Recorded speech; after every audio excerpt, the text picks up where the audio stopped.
Hello students, good morning all of you. प्रिय छात्रों, आज हम कर रहे हैं 12th क्लास की सीनियर सेकेंडरी का जो मार्च 2021 में फाइनल पेपर हुआ है अप्रैल, उसकी बात कर रहे हैं।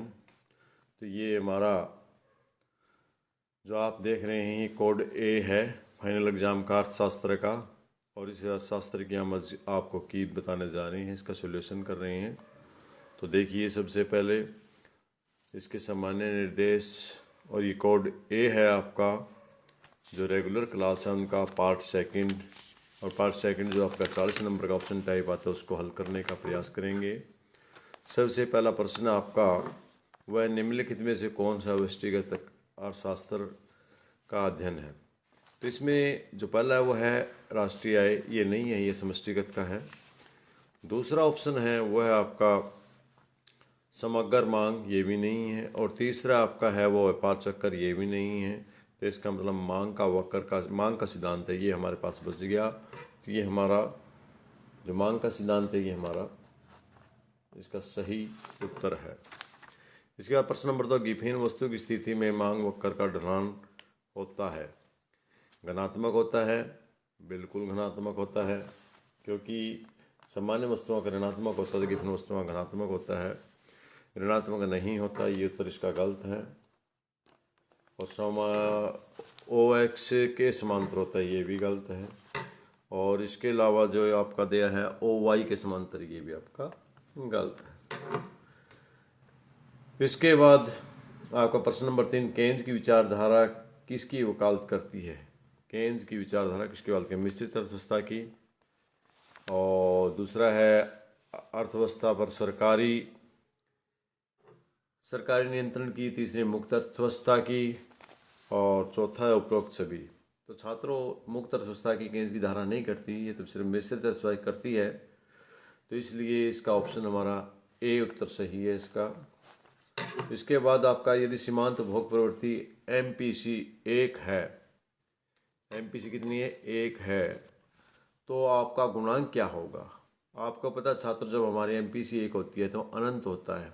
क्या होता है? अनंत। तो इसका उत्तर आपका डी उत्तर सही है। ए और बी, ए बी सी इसके गलत हैं। अब हम चलते हैं प्रश्न नंबर 5 पर।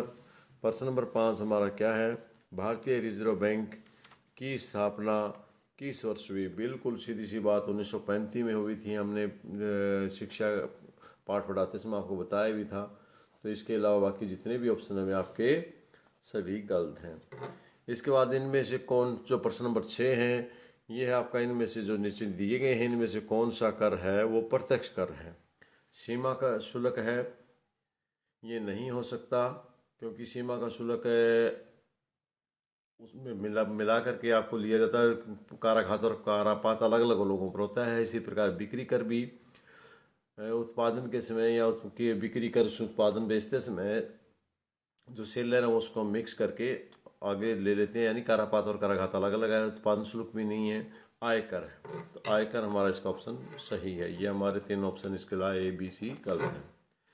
इसके बाद हम आते हैं समीकरण नंबर इस समीकरण को देखिए, टी आर बराबर A R upon Q, A R बटे में क्यू। ये नहीं हो सकता, क्योंकि टी आर होता है ए आर गुणा में क्यू होता है। ये इसलिए ये उत्तर हमारा गलत है।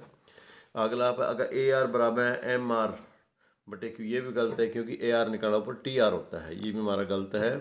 तीसरा एम आर है वो डेल्टा टी आर बटे डेल्टा क्यू, हमारा उत्तर बिल्कुल सही है।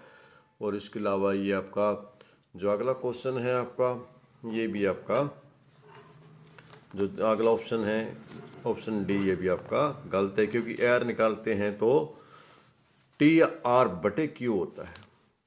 मेरे ख्याल में आपको समझ में आया होगा। इसके अलावा अगला प्रश्न है आपका, हम अगले प्रश्न पर चलते हैं, 7वें प्रश्न पर।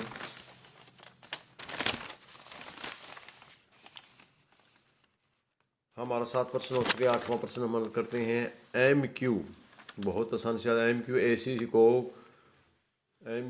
ए सी को किस स्थिति में काटता है? ये पहला ऑप्शन दिया है ए सी वक्र नीचे से की ओर गिर रहा होता है, ये बिल्कुल गलत है आपका।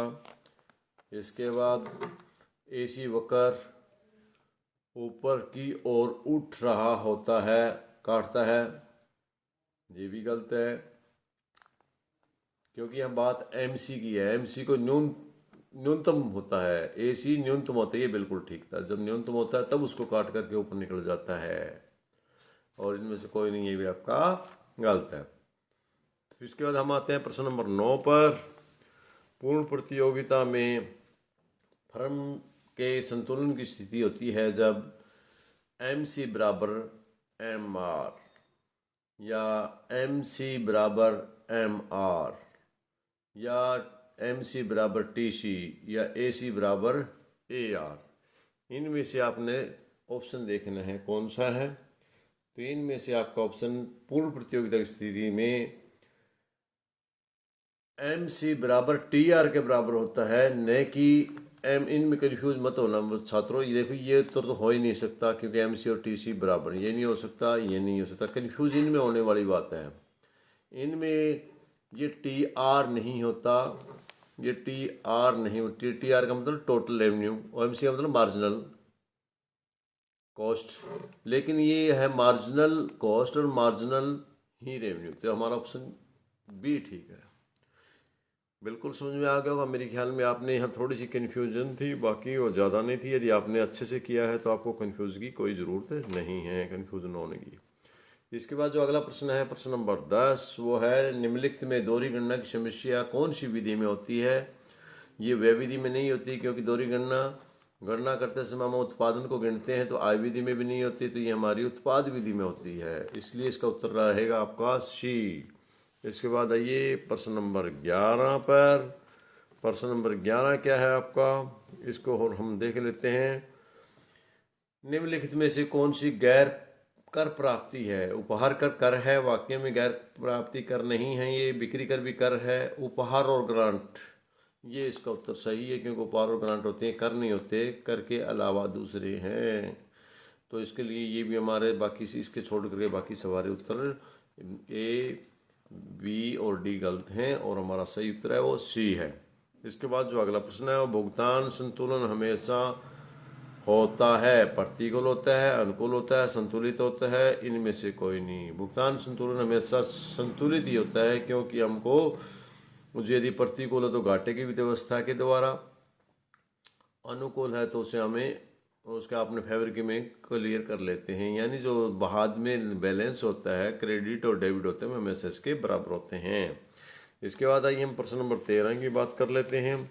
प्रश्न नंबर 13 हमारा है, उचित शब्दों का भरना है हमने रिक्त स्थान पर। तो अर्थशास्त्र एक विज्ञान है, इसमें समाज विज्ञान है, एक वास्तविक विज्ञान है। ये हमारा साइंस की तरह है, रियल विज्ञान नहीं है, बल्कि एक सामाजिक विज्ञान है, जिसका मात्रात्मक विज्ञान भी कहते हैं। तो यहाँ सामाजिक विज्ञान है ये। दूसरा है, इसके अलावा हमारा जो अगला क्वेश्चन है, वो तटस्थता वक्र मूल बिंदु की ओर होता है। ये हमने बार बार पढ़ा है, मैंने पहले भी बताया था आपको। यदि ये इस प्रकार नमन कर रहा है तो ये नतोदर होता है, और यदि इस प्रकार है तो ये उनतोदर होता है। तो आपको पता है कि तटस्थता वक्र ओ बिंदु के इस प्रकार होता है। तो इसका मतलब क्या आपका, ये ओ बिंदु को इस प्रकार होता है, तो इसका मतलब क्या हुआ, ये आपका इस प्रकार का हुआ। ओ बिंदु ये है आपका, और ये वक्र इस प्रकार का है, तो ये आपका नुनोतोदर हुआ। ये नतोदर होता है, ये उनतोदर होता है। समझ में आ गया मेरे ख्याल में सभी को। इसके बाद मांग वक्र के मध्य बिंदु पर मांग की कीमत लॉज क्या होती है। ये हमेशा मध्य बिंदु में निकालेंगे। तो आपने अनुपातिक विधि में भी देखा है, मांग वक्र का देखा है, तो उसके बीच में बिल्कुल इकाई होती है, इकाई के बराबर होता है, आधा ऊपर आधा नीचे। तो ये इकाई के बराबर, इकाई से अधिक नहीं हो सकती। दूसरा अगला है प्रश्न नंबर 16,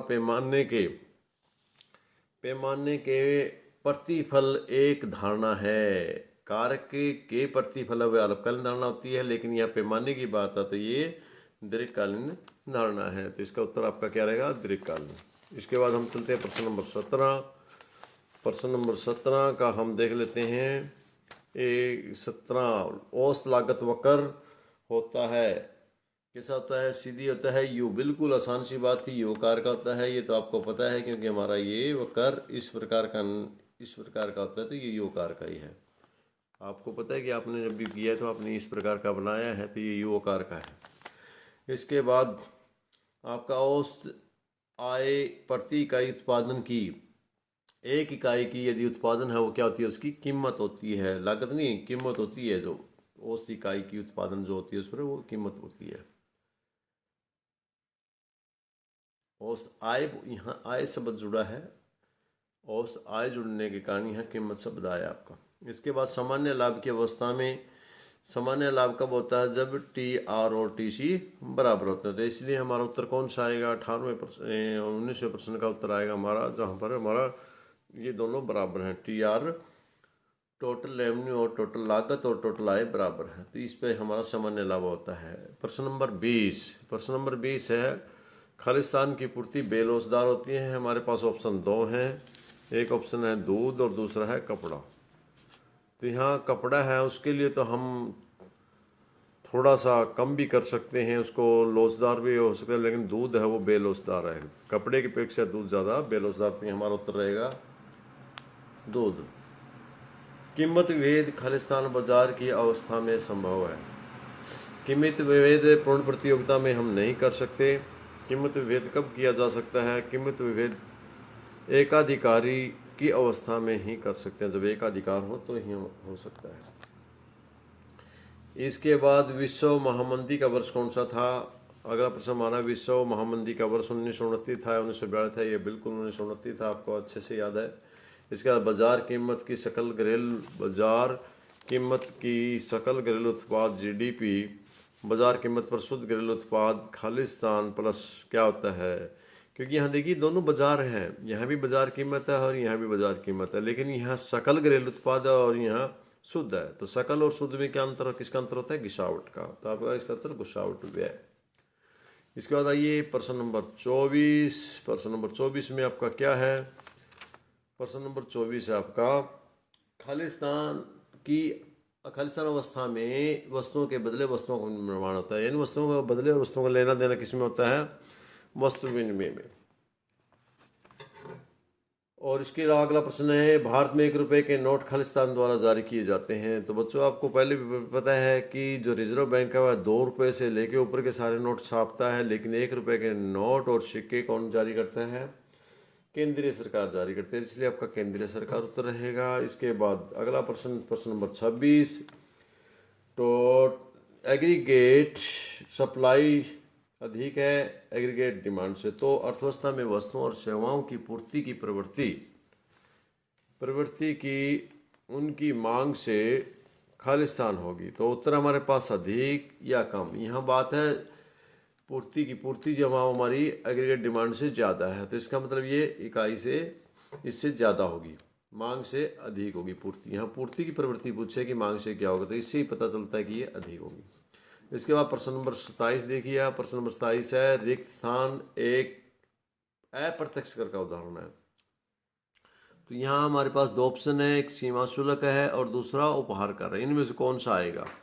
देखिए उपहार कर तो प्रत्यक्ष कर है, क्योंकि जो भी कर लगाया जाता है उपहार दिया जाता है उस पर उपहार लेने वाले के ऊपर ही लगता है, लेकिन सीमा शुल्क है वो शुल्क आगे डाल दिया जाता है, उसके अंदर प्रोडक्ट के अंदर जोड़ करके आगे ग्राहक से ले लिया जाता है, यानी काराघात और कारापथ अलग अलग व्यक्तियों पर होता है, इसलिए है सीमा शुल्क इसका उत्तर रहेगा।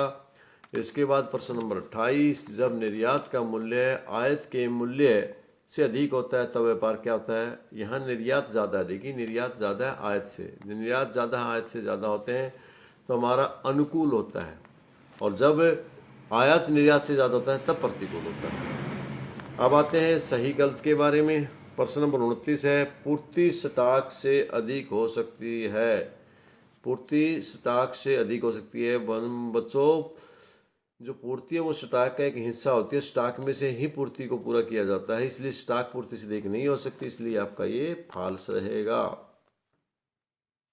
इसके बाद आपका तटस्थता वक्र पर उपयोगिता समान रहती है, तटस्थता वक्र पर आपकी उपयोगिता नहीं, तो यहाँ भी ये भी आपका फाल्स रहेगा, सब पर समान नहीं रहती। अगला आपका प्रश्न नंबर 31, सरकारी बजट के आय और व्यय का अनुमानित आंकलन है। सरकारी बजट आय और व्यय का बिल्कुल ठीक बात है, इसलिए ये आपका ट्रू रहेगा। और ये आपका गुणक का मूल्य 1/1 माइनस MPS बिल्कुल गलत हो गया, फाल्स हो गया, क्योंकि यहाँ यदि हमारा MPC होता, यहाँ हमारा 1/1 माइनस MPC होता फिर ठीक होता, लेकिन क्योंकि या फिर ये होता 1/MPS तो ठीक होता, लेकिन इसने ये दे दिया, इसलिए हमारी ये ऐप है। इसके बाद वृद्धा पेंशन राष्ट्रीय आय में शामिल होती है। बच्चों बिल्कुल भी नहीं होती, ये हस्तांतरण आय है, ये राष्ट्रीय में शामिल नहीं होती, इसलिए ये भी इसके भी फाल्स है। इसके बाद हम चलते हैं प्रश्न नंबर 34 पर। व्यापार शेष तथा भुगतान शेष में अंतर पाया जाता है। बताओ, अंतर पाया जाता है या नहीं पाया जाता? बिल्कुल पाया जाता है, क्योंकि जो व्यापार शेष है वो भुगतान शेष का ही हिस्सा है, तो इसलिए दोनों अलग अलग चीज़ें हैं, एक चीज़ नहीं है, इसलिए इसका उत्तर ट्रू हो गया, क्योंकि व्यापार से भुगतान शेष में अंतर पाया जाता है, एक तरह ट्रू है।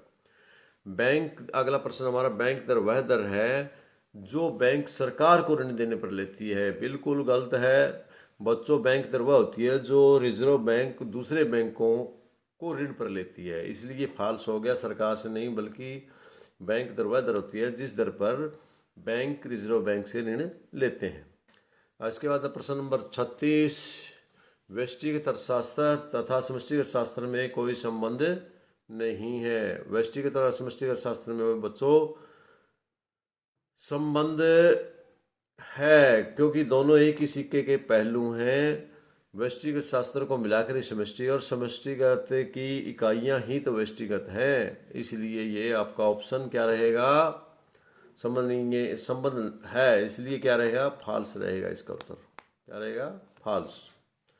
बजट रेखा सम उत्पादक है, ये भी फाल्स है। बजट रेखा कीमत रेखा होती है, इसलिए ये भी फाल्स है आपका।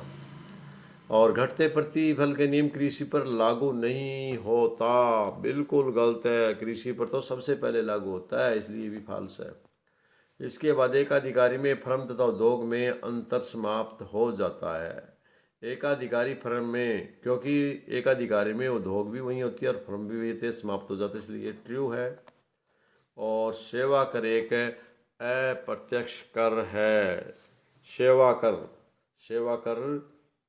एक अप्रत्यक्ष कर है, तो इसके बारे में आप क्या कहेंगे बच्चों? आयकर सेवा कर है, सेवा कर यदि हमने किसी से सेवा ली तो ये बिल्कुल अप्रत्यक्ष कर है, क्योंकि हमने किसी की सेवा ली, जैसे यातायात की सेवा ली, हमने बस में यात्रा की और उसकी सेवा ली, तो वो उसको जो सेवा पर जो कर होता है उस टिकट के अंदर ही वो जोड़ करके उपभोक्ता से ले लिया जाता है, यानी कारापात किसी पे और काराघात किसी पे, इसलिए अप्रत्यक्ष कर, इसलिए इसको भी हम ट्रू कहेंगे।